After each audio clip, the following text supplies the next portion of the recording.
Hello everyone. जैसा कल हमने हायर परचेज सिस्टम के बारे में डिस्कस किया था कि हायर परचेज सिस्टम में जो है पेमेंट वो की जाती है, वो इंस्टॉलमेंट में पे की जाती है।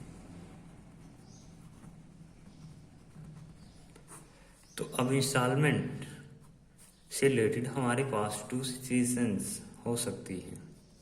पहली situation, interest included in instalment, और दूसरी situation, interest not included in instalment. अब इन दोनों सिचुएशंस में, पहली सिचुएशन में इंटरेस्ट इंक्लूड होता है इंस्टॉलमेंट के अमाउंट में, और सेकंड में इंटरेस्ट इंक्लूड नहीं होता है इंस्टॉलमेंट के अमाउंट में। अब हमें कैसे पता चलेगा कि इंस्टॉलमेंट की अमाउंट में इंटरेस्ट इंक्लूड है कि नहीं है? इससे रिगार्डिंग हमारे पास एक फॉर्मूला है। फॉर्मूला कैसे अप्लाई होगा देखो जरा।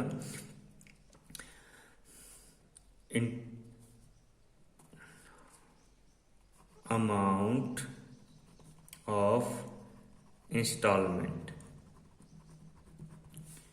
इनटू में total number of instalment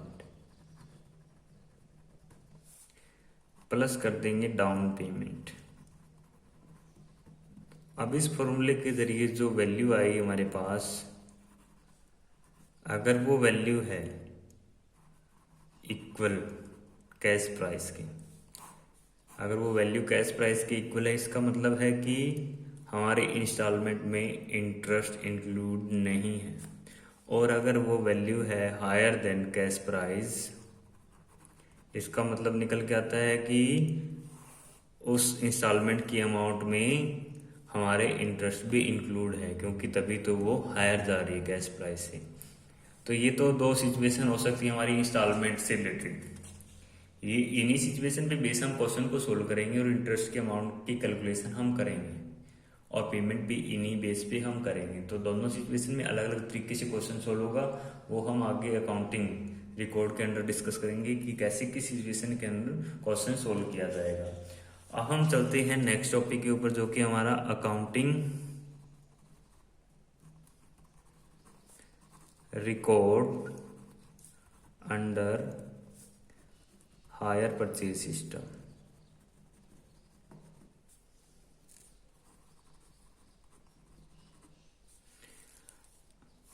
accounting record maintain करने के लिए हम जो गुड्स बाय की जाती हैं हायर परचेज सिस्टम के अंदर, उनको 2 कैटेगरी में कैटेगराइज कर सकते हैं। पहली कैटेगरी हमारी है गुड्स ऑफ कंसाइडरेबल वैल्यू, और सेकंड कैटेगरी हमारी गुड्स ऑफ स्मॉल वैल्यू।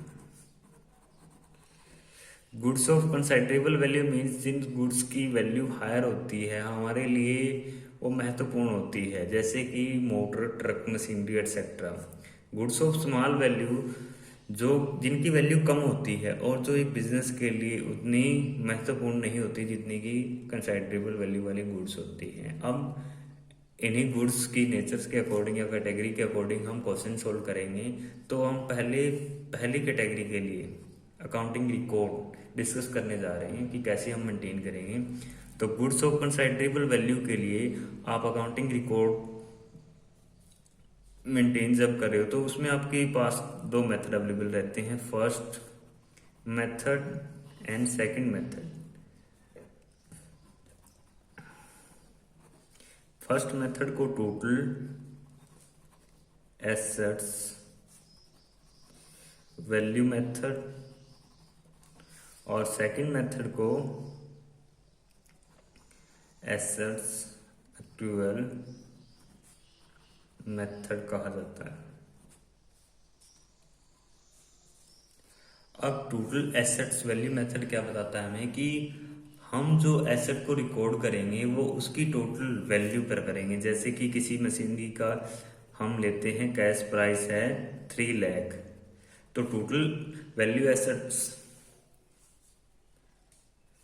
के अकॉर्डिंग अगर हम अकाउंट मेंटेन करें तो उसमें हायर परचेजर अपनी बुक्स ऑफ अकाउंट में जो एसेट शो कर रहा है वो 3 लाख पे शो करेगा। अगर हम एसेट एक्रूवल मेथड के अकॉर्डिंग अकाउंट मेंटेन करें तो उसमें हायर परचेजर की बुक्स ऑफ अकाउंट में एसेट जितनी वैल्यू की अक्योर कर सका है वो, इट मीन जितनी वैल्यू उसने पे कर रखी है उतनी ही वैल्यू की वो शो कर सकता है। जैसे अगर उसने डाउन पेमेंट की है 20,000 की प्लस पहली इंस्टॉलमेंट पे की 80,000 की, तो इस मेथड के अकॉर्डिंग हायर परचेजर की बुक्स ऑफ अकाउंट में जो एसेट शो की जाएगी वो 1 लाख पे शो की जाएगी।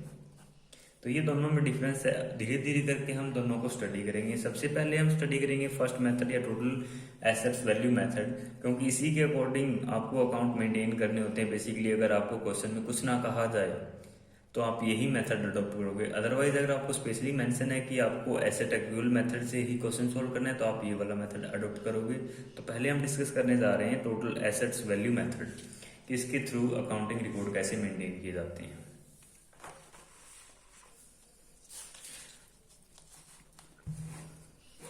तो अब हमारे पास दो पार्टीज होती हैं,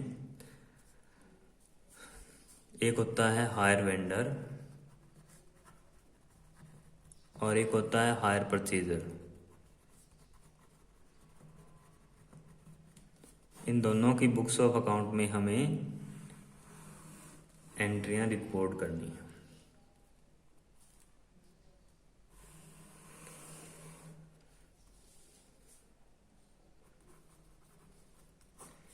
डेट, अब हम स्टार्टिंग करते हैं कि फर्स्ट ईयर की जो हमारी ईयर की स्टार्टिंग डेट है उसी डेट को बाय की गई है। हम मान लेते हैं कि 1 अप्रैल 2010 को मशीनरी हमने बाय की है। एसेट का नाम हमने चूज किया है मशीनरी। हायर परचेजर और हायर वेंडर की बुक्स ऑफ अकाउंट में अब एंट्रियां कैसे होंगी। जैसे ही 1/4/2010 को हमने मशीनरी बाय करने के लिए हायर परचेज सिस्टम के थ्रू एग्रीमेंट साइन किया, तो फर्स्ट डेट को हायर परचेजर की बुक्स में एंट्री क्या होगी। हायर परचेजर क्या कर रहा है, मशीनरी को बाय कर रहा है, तो मशीनरी रियल अकाउंट है।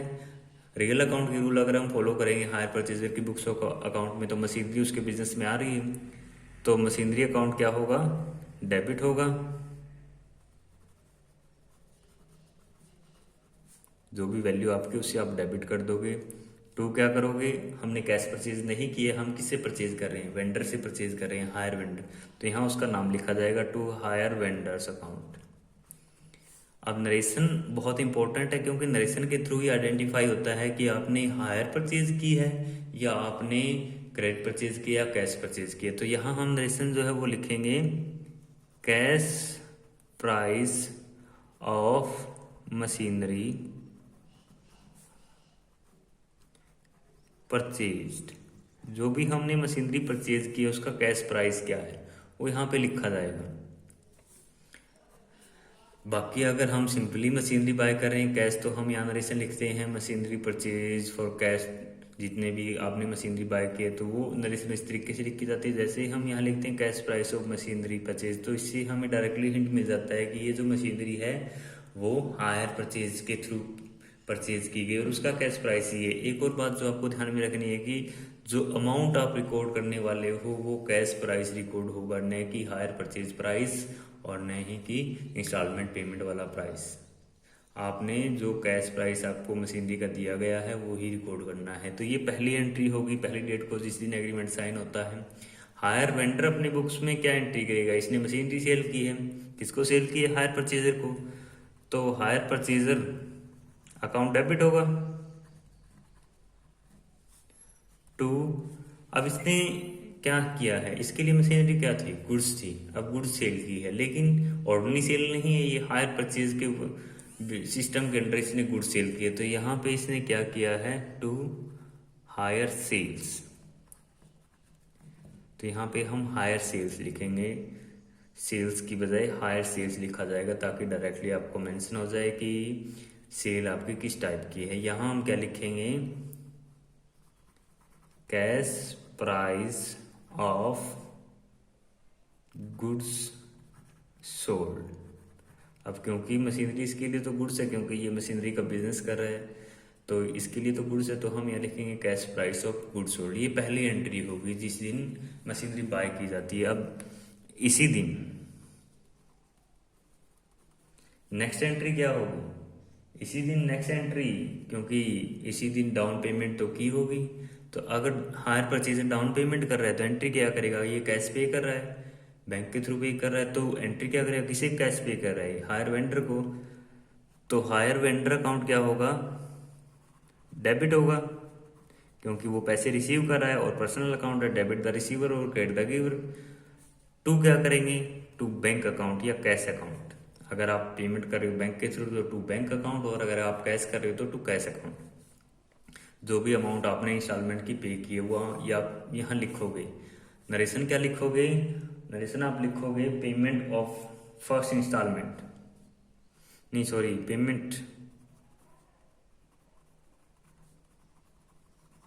Made at the time of signing agreement. जब आप एग्रीमेंट साइन कर रहे हो उस टाइम आपने पेमेंट किया, तो उस टाइम आपने पेमेंट की एंट्री हायर परचेजर की बुक्स में तो ये है। हायर वेंडर की बुक्स में आप एंट्री क्या करोगे, ये पेमेंट रिसीव करेगा तो इसके पास पैसा आएगा, तो कैश या बैंक अकाउंट डेबिट होगा। टू क्या होगा, किससे पैसा आया है, गिवर कौन है, हायर परचेजर। टू आप यहाँ पे लिखोगे टू हायर परचेजर अकाउंट। यहाँ पे नरेशन आप क्या लिखोगे, amount received on signing the agreement. Agreement sign करने पर आपको अमाउंट रिसीव हो रही है, नरेशन लिखी जाएगी सेकंड एंट्री के लिए। अब ये एंट्री होगी डाउन पेमेंट के लिए। उसके बाद साल के अंत में, जैसे ही इस साल का अंत होगा 31 मार्च 2011 को, जब हम अपने अकाउंट्स क्लोज करेंगे तो उस डेट को एंट्री क्या करेंगे, हम सबसे पहले क्या करेंगे, जितनी भी अमाउंट पेंडिंग थी उसके ऊपर इंटरेस्ट क्या करेंगे, ड्यू करेंगे। क्योंकि बाकी की जो अमाउंट है, जैसे हमने यहाँ मशीनरी की अगर कैश प्राइस 3 लाख लिया है और 20,000 हमने डाउन पेमेंट किया, तो बाकी कितना रह गया, 2,80,000। अब 2,80,000 के ऊपर इंटरेस्ट तो पे करना होगा इसे हायर परचेजर को, क्योंकि क्रेडिट बाय कर रहा है। तो हायर परचेजर को जो इंटरेस्ट पे करना है वो हम इंटरेस्ट ड्यू करेंगे। इंटरेस्ट हायर परचेजर के लिए क्या है, एक्सपेंसेस है, तो इसके लिए एक्सपेंसेस, तो इंटरेस्ट अकाउंट डेबिट होगा, क्योंकि नॉमिनल नेचर का अकाउंट है, और नॉमिनल नेचर में debit all the expenses and credit all the income and gain, ये रूल अप्लीकेबल होता है। तो इंटरेस्ट अकाउंट को हमने डेबिट किया है, जो भी अमाउंट आपका बनेगा वो लिख दोगे आप यहाँ। टू, अब आप पेमेंट नहीं कर रहे, पेमेंट कर रहे होते तो टू कैसे लिख देते, आप ड्यू कर रहे हो किसको, हायर वेंडर को, टू हायर वेंडर अकाउंट। यहाँ पे आप नरेशन लिखोगे इंटरेस्ट ड्यू। अब इसी दिन ये भी एंट्री करेगा, क्योंकि इंटरेस्ट इसकी इनकम होगी, क्योंकि ये तो इंटरेस्ट रिसीव करेगा, इसने एक तरीके का क्रेडिट दिया है हायर परचेजर को, तो इसकी तो इनकम होगी। अब इंटरेस्ट के रूप में अगर इनकम रिसीव कर रहा है, तो अगर कैश रिसीव कर रहा था तो cash account debit to interest, लेकिन कैश रिसीव नहीं कर रहा, हायर परचेजर इसका क्या बन रहा है, उसी इंटरेस्ट अमाउंट के लिए डेटर बन रहा है। हायर परचेजर अकाउंट क्या होगा, डेबिट टू इंटरेस्ट, क्योंकि यहाँ पे इंटरेस्ट इनकम से होकर है इसीलिए क्रेडिट किया गया है। नरेशन आप क्या लिखोगे, इंटरेस्ट ड्यू। ये एंट्री हो जाएगी इंटरेस्ट के लिए। अब इसी डेट को फर्स्ट इंस्टॉलमेंट की पेमेंट होगी, तो फर्स्ट इंस्टॉलमेंट की जब आप पेमेंट करोगे तो पेमेंट करते वक्त आप एंट्री क्या करोगे, किससे पेमेंट करेगा, हायर वेंडर को। टू हायर वेंडर अकाउंट क्या होगा, फिर डेबिट होगा, क्योंकि वो रिसीवर है। टू आप क्या करोगे, कैश या बैंक। यहाँ पे आप क्या लिखोगे, first instalment paid. Hire vendor की बुक्स में एंट्री क्या की जाएगी, क्योंकि ये फर्स्ट इंस्टॉलमेंट की अमाउंट रिसीव करेगा तो बैंक अकाउंट डेबिट होगा। टू क्या होगा, किससे रिसीव कर रहा है, हायर परचेजर से, टू हायर परचेजर। अब हायर परचेजर नॉमिनल नेचर का अकाउंट है तो ये गिवर है, तो यहाँ पे इसको क्रेडिट किया गया है। नरेशन आप क्या लिखोगे, फर्स्ट इंस्टॉलमेंट रिसीव्ड।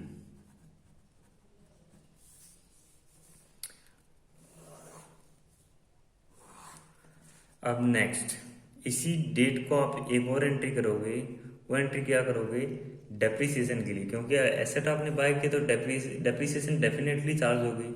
अब डेप्रिसिएशन की रेट आपको क्वेश्चन में दी मिलेगी, जिस रेट से आपको डेप्रिसिएशन चार्ज करने के लिए बोला गया उस रेट से आप डेप्रिसिएशन चार्ज करोगे। डेप्रिसिएशन चार्ज करने के हमारे पास दो मेथड होते हैं, स्ट्रेट लाइन मेथड और डिमिनिशिंग वैल्यू मेथड। अगर आपको क्वेश्चन में कुछ नहीं कहा गया तो आप डिमिनिशिंग वैल्यू मेथड को अडॉप्ट करते हुए ही डेप्रिसिएशन चार्ज करोगे। तो यहाँ पे डेप्रिसिएशन चार्ज करने की एंट्री क्या होगी, एसेट इसके पास है तो ये डेप्रिसिएशन चार्ज करेगा, तो एंट्री क्या बनेगी, डेप्रिसिएशन अकाउंट डेबिट टू किस पर चार्ज की जा रही है, हमने एसेट क्या बाय की थी, मशीनरी, तो मशीनरी पर चार्ज की जा रही है डेप्रिसिएशन। तो यहाँ पे लिखा जाएगा टू मशीनरी, जिस अमाउंट से चार्ज की जाती है वो अमाउंट यहाँ पे लिख देंगे। और नरेशन हम क्या लिखेंगे, depreciation charge on cash price of machinery, ये आप नरेशन लिख दोगे। क्या हायर वेंडर डेप्रिसिएशन चार्जिंग की कोई एंट्री करेगा, नहीं, इसकी बुक्स ऑफ अकाउंट में यहाँ पर कोई एंट्री नहीं होगी। अब नेक्स्ट जो एंट्री है वो एंट्री किस लिए होगी, इसी डेट को 31/3/2011 को ही फिर से एक और एंट्री की जाएगी। वो एंट्री क्या होगी, हमने यहाँ पर जो इंटरेस्ट ड्यू किया है और यहाँ जो डेप्रिसिएशन हमने चार्ज की है, ये इंटरेस्ट और डेप्रिसिएशन कहाँ से होते हैं, किसी भी फर्म के प्रॉफिट एंड लॉस अकाउंट में। अब ये इसके लिए एक्सपेंसेस है तो डेबिट साइड से होंगे, तो इसके लिए इन अकाउंट्स को जब हम क्लोज करेंगे तो इनका बैलेंस ट्रांसफर कर देंगे, कहाँ ट्रांसफर करेंगे, प्रॉफिट एंड लॉस अकाउंट की डेबिट साइड।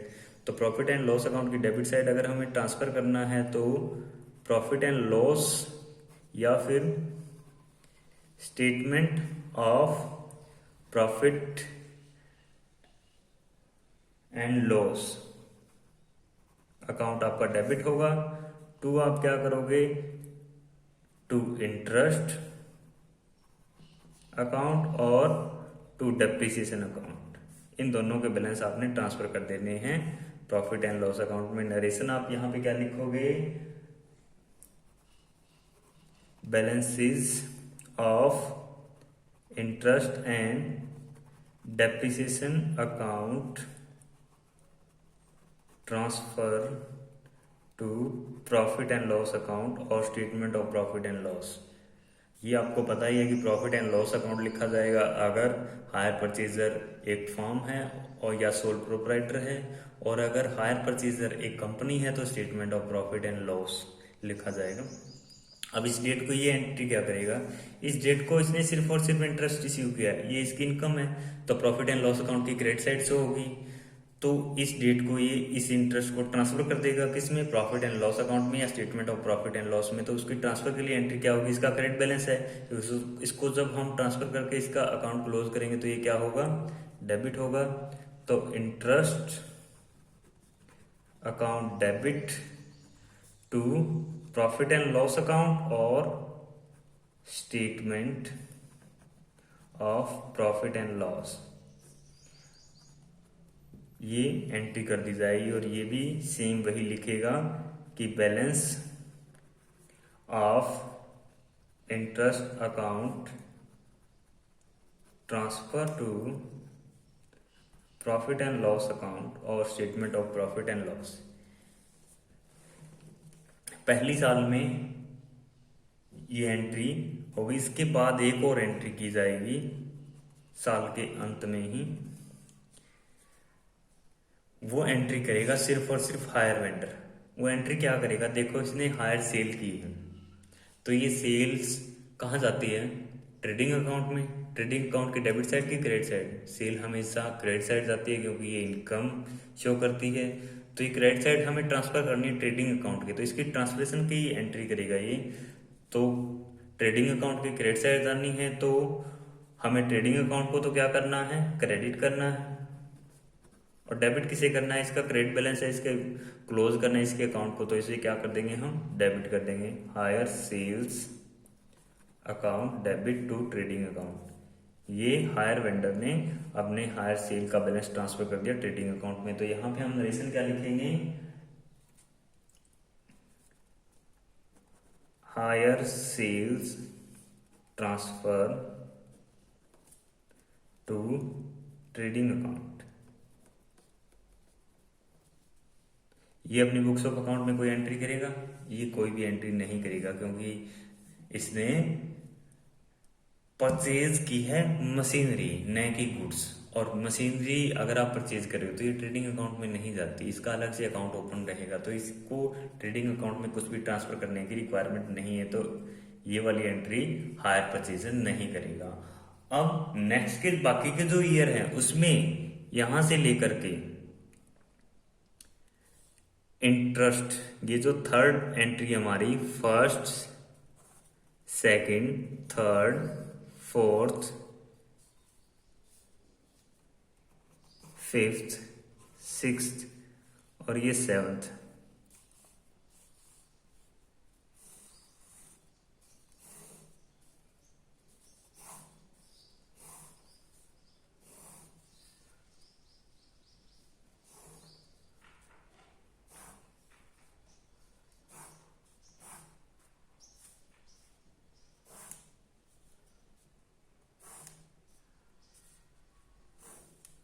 अब नेक्स्ट के बाकी के जो ईयर हैं उसमें आपकी सेम रिपीट होगी, जब तक इंस्टॉलमेंट की सभी इंस्टॉलमेंट की पेमेंट नहीं कर देता हायर परचेजर, तब तक थर्ड से लेकर के सिक्स तक, थर्ड से लेकर के सिक्स तक जो एंट्रियां हमने की हैं वो सारी की सारी रिपीट होती रहेंगी ऐसे ही, जब तक कि फाइनल पेमेंट हमारी नहीं हो जाती।